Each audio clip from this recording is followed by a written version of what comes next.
So we begin. This is the Parsha of Matan Torah.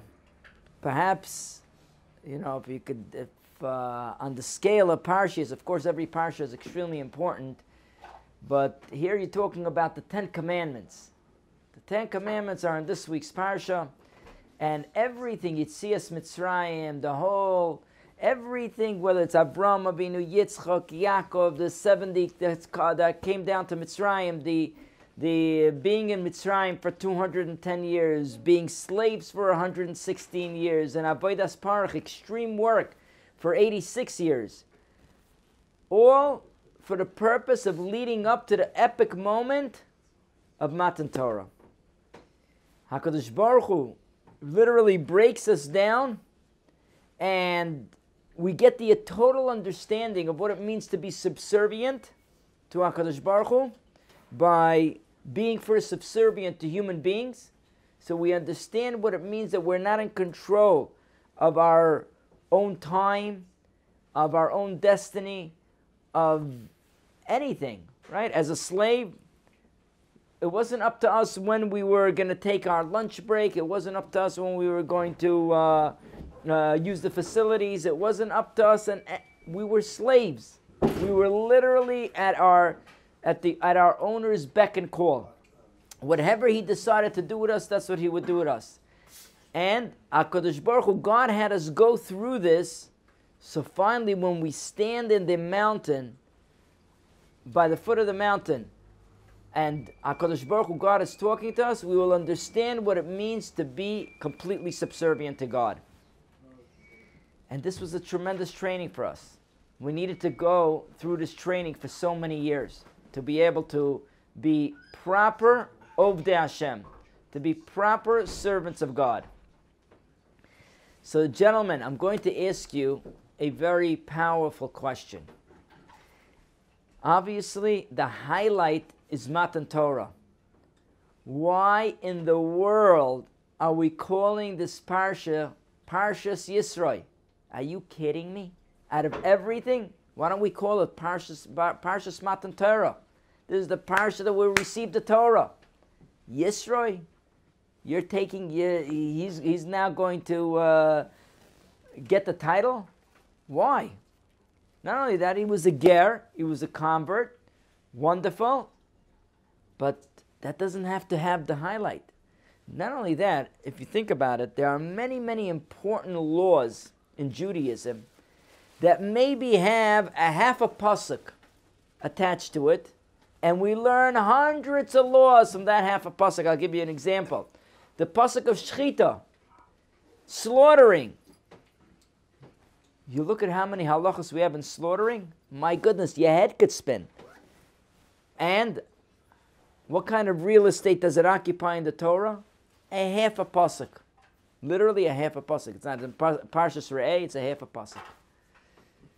Here, when we're talking about Yisroel, and the conversation between Yisroel and Moshe, and Yisroel coming and greeting Moshe Rabbeinu and being introduced to Klal Yisrael, all this is literally a page long.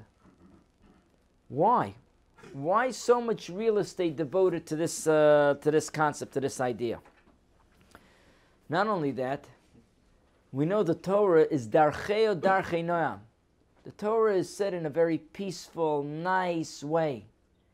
How did HaKadosh Baruch Hu give the Torah to Klal Yisrael? It says that there was there was fire over there. There was koilos, uvrokim, ve'onon koved me'od. There was a heavy smoke. There was lightning. There was thunder. It was literally a scary sight. It was frightening to be there. It was frightening. Why did HaKadosh Baruch Hu deem it necessary that this is the way that the Torah is going to be received? In a heavy, thick cloud. Why? Why all this fright? So it's interesting that this conversation that goes with Moshe Rabbeinu and Yisroel, in a way, what did Moshe Rabbeinu tell Yisroel that Yisroel did not know? Rashi tells us that Yisroel came. Why? He heard about Milchemes Amalek. He heard about the splitting of the sea. And now Moshe Rabbeinu is telling him all this. Moshe, what are you adding? You're adding nothing. What's this whole conversation? And all of this is recorded and uses so much space in the Torah. And the idea is, there's one line that's a very powerful line that Moshe Rabbeinu wants to drive home to Yisroel. Yisroel, you're coming and you're going to join the Jewish nation. And it looks glamorous. The Jewish nation just had, we saw 10 plagues. We saw God's hand. We saw the splitting of the sea. It's amazing to be part of the Jewish nation. The Jewish nation is awesome. It's amazing. Look at all these miracles that are happening on their behalf. But Moshe Rabbeinu points out one line. And he says, Yisroel, don't think it's always that way. There was tremendous amount of hardship that the Jewish nation had to endure. Meaning to say that of course there is good parts. But Yisroel, are you sure you want to be part of the Jewish nation? You know what it means to be part of the Jewish nation? It means that you're going to be part of the pogroms, and it means that you're going to be part of the Spanish Inquisition, and it means that we're going to be part of the Holocaust, and it means that that every decision in the UN is going to be involving you, and everything is pointing to the Jewish nation. So yes, there's some highlights, there's some highs, and the highs are very high. The highs, Matan Torah. There's some amazing highs. Kriyas Yamsuf, amazing highs. But there's also tremendous low points. See, we're not like any other nations. We're not like the Muslims. We're not like the Christians. We don't have missionaries. We're not interested. If a person comes over and wants to convert, we convince him, listen, it's not a good idea. Think twice about this. Think twice. I have a guy that comes to my Shabbos table almost every Shabbos, every Friday night actually. Boyfriend, girlfriend. Girlfriend Jewish, boyfriend non-Jewish. And he wants to go through the conversion process. I gave him the Kitzur Shulchan Aruch. I told him, you have to understand, it's going to take you a year. You're going to have to know every single law here. You're going to have to get tested, and only then a Bezdin is going to agree to convert you. Are you sure you want to do this? That's a lot to do. A regular Jew doesn't have to know all this. He should. Right? He should, exactly. You have no idea. You're born Jewish, you won the lottery already. You know, just the mere fact that you have a Jewish mother, you got to thank God. But to come to the Jewish nation in a realistic way, it's not so easy. It's not so easy. I remember one individual was running and chasing me. And sometimes I'm so busy, not that I want to ignore or push anybody off. Everybody's so important. But I'd always tell them tomorrow, the next day. Finally, I remember it was right after Ronan Shir. It's about 10 o'clock at night. 10 o'clock at night. And the guy calls me up again. I said, you know what? Let's go now. Let's go now. I don't want to have to push it off another 4 times. Let's go now. So I come to the office. He says, listen, Rabbi, I have a little bit of a problem. My boy wants to marry this beautiful girl, but the girl is non-Jewish. Could you convert her? I said, could I convert her? I said, absolutely, not an issue at all. Is she going to keep Shabbos 100% and cover her hair? He says, no, what are you talking about? I said, no. First he tells me, yeah, Rabbi, absolutely. I said, by the way, Shabbos means you don't turn off light, you don't turn on light, you don't drive, you come to shul, you pray. I started giving him. He says, Rabbi, don't exaggerate. I said, are you kidding me? Are you making fun of our religion? Really? Is that how low it is? It means absolutely nothing to you? That you're going to come to me to convert her so she can get married? So he says, Rabbi, but why? Listen, you're being fanatic. I said, listen, you got Temple Shalom, whatever. You got a shul down the block. You could do whatever you want. They'll make hibby-jibby. You'll be Jewish. It'll be okay. But it'll be worthless.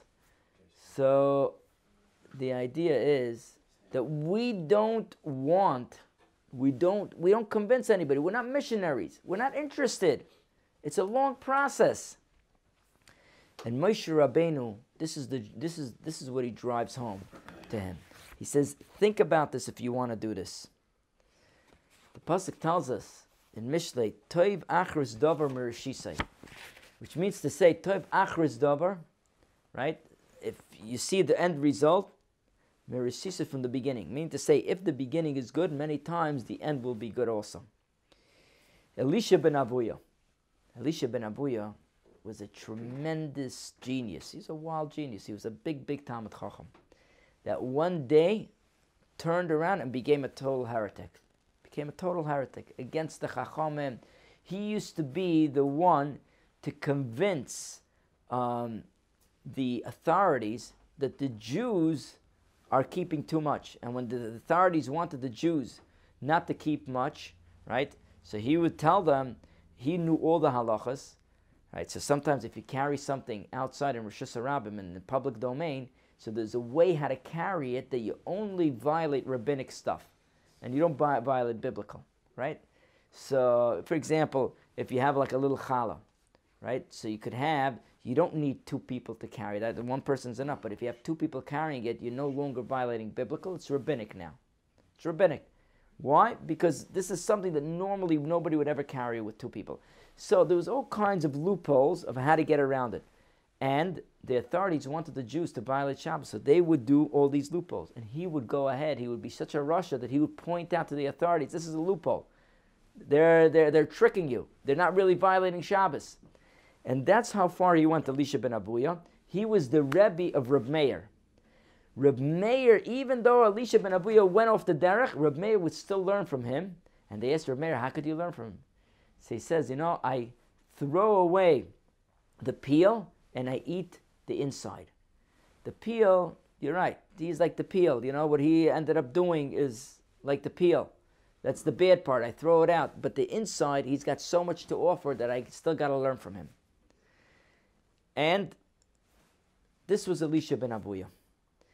What happened to Elisha ben Avuya? Elisha ben Avuya says, he tells us what happened to him. He says when he was born, his father invited all the Chachamim, all the Talmidei Chachamim, to the bris, to celebrate. Oh, wow. Look what, I have a little child. These Talmidei Chachamim all came and they began to learn Torah. And when they began to learn Torah, it was such a high level of Torah that they literally brought back the feeling of Mount Sinai. And the Gemara tells us that a fire started enveloping the house. So Elisha ben Avuya got upset. Avuya got upset. He says, what are you the Talmidei Chachamim, you guys came to burn down my house? And they said, no, don't worry, this type of fire doesn't burn. It's a fire, but it's not going to consume your house. It's a fire of holiness. Avuya, the father of this Elisha, said, if this is what Talmidei Chachamim, this is the power that they have, I'm going to dedicate my son so you can learn. So one day he'll be a Talmud Chacham like you guys. And that's what he did. But Elisha ben Avuya Elisha said that my father's intentions weren't pure. And because my father's intentions weren't pure, I did not become, later on in my life, I had struggles that I became a heretic. I became a heretic. Obvious question that bothers, I'm sure, everybody in this room who's listening. It doesn't make sense. How does it make sense? You're right. The father didn't have the purest of intentions. Because the father didn't have the purest of intentions, that's why the son went off the derech. How many of us have pure intentions? How does that make sense? Explaining with what Moshe Rabbeinu told Yisroel, we could understand this story as well. Moshe Rabbeinu was telling Yisroel, there was hardship over here. There was tremendous hardship to be a Jew. It wasn't easy. Elisha ben Avuya, in a sense, what he was saying is that my father, all he saw was the beautiful part. He saw the end result. He saw what a Talmud Chacham is, but all the way at the end.